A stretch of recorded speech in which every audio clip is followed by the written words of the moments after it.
গিন্নি গিন্নি, খুব তাড়াতাড়ি খেতে দিয়ে দাও, কাল খুব ভোর ভোর যেতে হবে বুঝলে। কোন চলে যাবে শুনি? মুর্শিদাবাদ, নবাব বাহাদুরের মনোকষ্ট জানতে। ও ভারী এলেন মনোকষ্টের বিশেষজ্ঞ।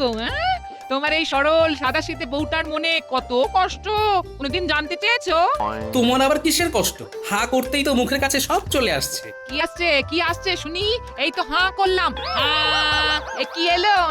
আরে ওটা তো কথার কথা গিন্নি। আমার কথা হলো, কোনো কিছুর অভাব আছে তোমার? তোমার স্বভাবটাই তো এখনো বুঝতে পারলাম না গো। এটাই তো বড় অভাব আমার। বাবা, তুমি তো দেখছি অনেক কথা শিখেছো গিন্নি। কার বউ আমি সেটা দেখবে না? বিয়ে হয়ে আসা থেকে শুধু কথাই শুনে যাচ্ছি, শুধু কথার চচ্চড়ি। যাকে, তোমার কথার সাত কাহন শোনার সময় নেই আমার।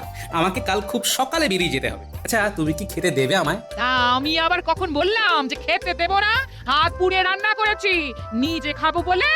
হাত মুখটা ধুয়ে এসো, খেতে দিচ্ছি। শুনে আমি খুব কৃতার্থ হলাম। তুমি খাবার বারো, আমি আসছি। ওহ, কি কথা শুনলাম গো, কি কথা শুনলাম! নবাব বাহাদুরের মনের কষ্ট মেটাতে হবে, যে কিনা নিজের বউয়ের মনটাই বুঝতে পারলো না। বুঝতে পারছি, আমার আর কিচ্ছুটি হবে না। বুঝে গেছি।